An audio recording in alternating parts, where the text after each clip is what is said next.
Alright, guys, I'm going to dab my face.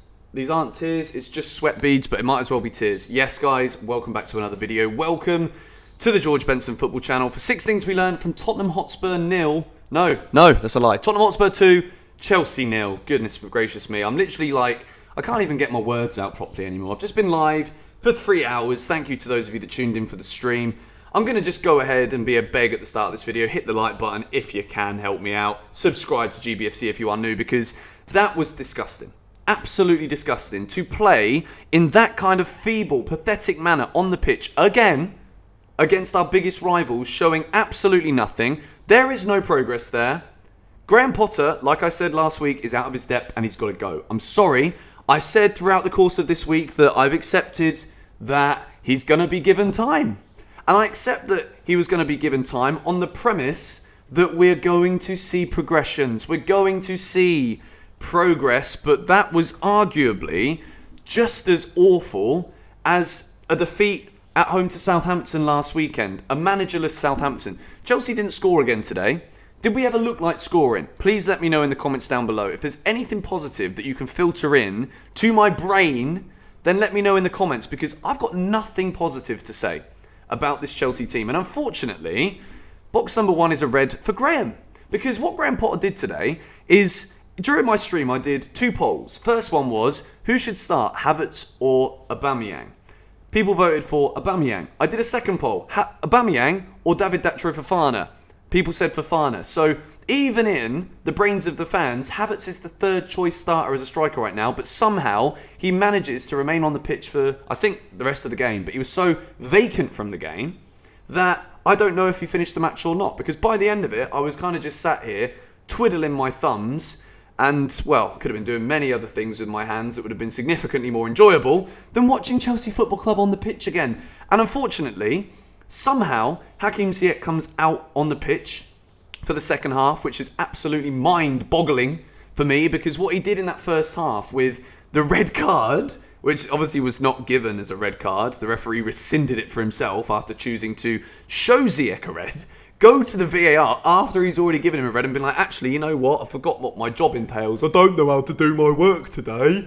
So Ziyech shoves Emerson Royale. If it was any closer to his face, he would have actually been sent off. So it's just lucky that he clips him on the shoulder.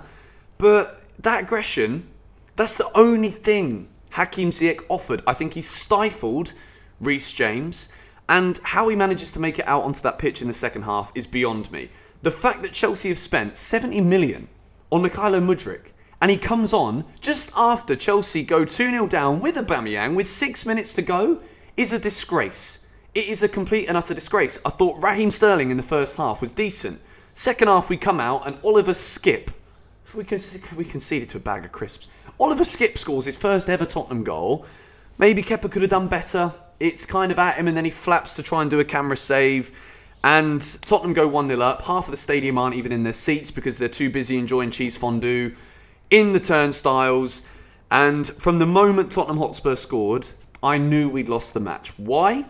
Because it took too long to make the right changes. When you go 1-0 down and you've got Aubameyang on the bench, you've got Madueke on the bench, Mudryk on the bench, he brings on a central defensive midfielder. It's like, what the hell is this guy doing? I could do a better job at this point, I'm sorry. Because at least I might go in there and give a bit of this. And at the moment, I cannot hear the word progress from this performance. I'm sorry, anybody who can tell me they saw progress in what we saw in this match today is a loony bin. You are an absolute loony if you think any part of that performance today was considered progressive, better than what we've seen recently. It's getting worse and worse and worse. And to round up the point on Graham Potter, I think it's beyond comprehension anymore that maybe Todd Boehly has just got to understand that in the first place, when you employed the bloke, you got it wrong. And it's okay. We understand. You've come in, you've wiped the debt off from our club, you've spent £600 million, 600 million quid. And we can accept that you might have got it wrong and eat that slice of humble bloody pie and sack him. Because is it going to improve? We've got Leeds at home next weekend. Do you see us getting a result there? Is anybody positive? Anybody? Let me know your thoughts on that in the comments down below. 5 minutes into the video, and I have decided to move on from our boy GP now, who needs to go and see one of those. Box number 2 is for Hakim Ziyech, and you guessed it, it's a red. The man offered nothing once again on the pitch. I think when you've got 100 million of winger signings on the bench, and you leave a bloke on who, if it wasn't for a flipping fax machine or a correctly sent email, would have been sold to Paris Saint-Germain on the last day of the window. He doesn't want to be here. But you play him in the biggest game of our season away at Tottenham when you've got 100 million of talent on the bench. Honestly, I think... look at this.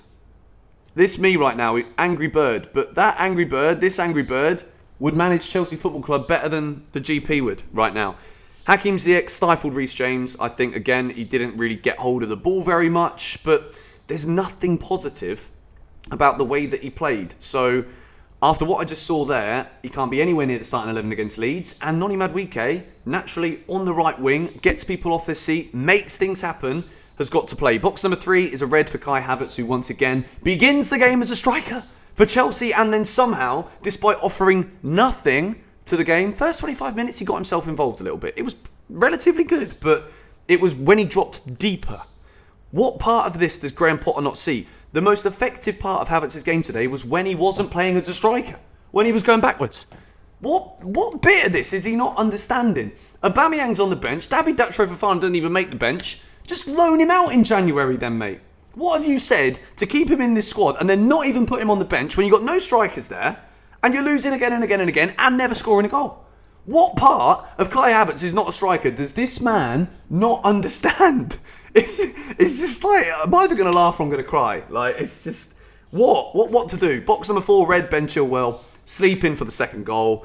Everyone's still sleeping for the first one. It's as if we forgot there was a game of football to be played, but it is schoolboy defending that second goal. Mason Mount is there on the near post, which is just, again, just like, somebody shoot me in the head, please. And then he flicks it on, and then Ben Chilwell's just like having a little Naparuni Gonzalez at the back post. And Harry Kane, Raheem Sterling lets go of Harry Kane somehow. Like, he's one of the most best strikers in Premier League history. And you've let him go to drift into the back post. Ben Chilwell's confidence is absolutely shot right now, but a spade is a spade, unfortunately. And I've got to tell you that spade is a red one today in the form of Benjamin Bloody Chilwell. And I'm actually giving a red to my favourite Chelsea player, Reece James, as well, because when we talk about confidence is just low across the field in absolutely all senses of the imagination and the word. But Reece is a shadow of himself. And it's actually very worrying because I think one of the biggest elements of Reece James's game, which makes him so good, is that fearless nature to want to drive forward. The power that he possesses to be able to just bulldoze his way through players is what makes Reece James such a frightening, fascinating player to watch. And that seems to have all disappeared. And whether or not that is because we've had 3 days off training this week, so we've forgotten how to play football because we didn't turn up to do our jobs, because we've been given days off to play FIFA and go shopping with our wives. But even Reece James is off the pace. Even Reece don't know what he's bloody doing. So at this point now, when Thiago Silva goes off, I forgot about that bit. Thiago Silva goes off injured as well because Harry Kane falls on his leg, twists his knee. That's just an unfortunate case. And then when your best player goes off, Thiago Silva, and then your second best player, Reece James, is just not at the races, what can Chelsea do?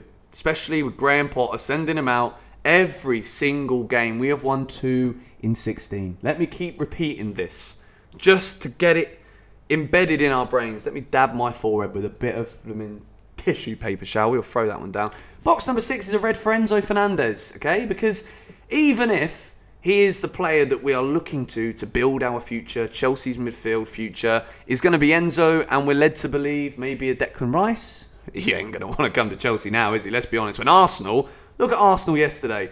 Didn't play the best football we've seen from them, but they beat a Leicester team who've been scoring goals for fun 1-0. Imagine if we could do that. Declan Rice is going to go to Arsenal. So who do we get to partner Enzo Fernandez? Well, today we've gone with Ruben Loftus-Cheek again, but next game it'll probably be Denis Zakaria. Then it might be Mateo Kovacic. Then it might be N'Golo Kante if we're lucky enough to get him fitting on the pitch. Graham Potter, he just, his alternation every single game. Yeah, okay, he's gone with a bit of continuity by playing Ruben today, so I've just contradicted myself. But at the same time, Ruben was poor, but Enzo kept giving the ball away. Chelsea kept making these like drifted looping balls today to no one. Like, it didn't even get to the man.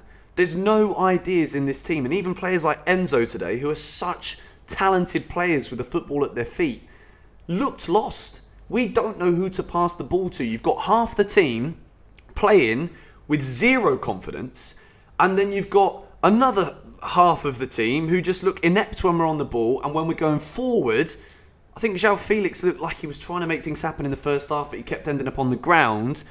I don't see how this Chelsea team can improve. I don't know where we go from here without making drastic change. I'm sorry. I've tried to be positive towards the end of this week. I've said that I accept that he's not going to go. I still accept he probably won't get sacked, but it doesn't mean to say that I don't think he should be. I think it's time to just admit that it didn't work. The Potter experiment has failed. Chelsea are a failure right now in every sense of the imagination. We have not scored again. We're beaten by our biggest rivals 2-0, and Tottenham didn't even have to play well. Their fans weren't even singing by the end of the game. It's disgusting. It's atrocious. Let me know the 6 things you learned from Tottenham 2, Chelsea 0 in the comments down below. I never want to watch this team play again. Come on, you Blues.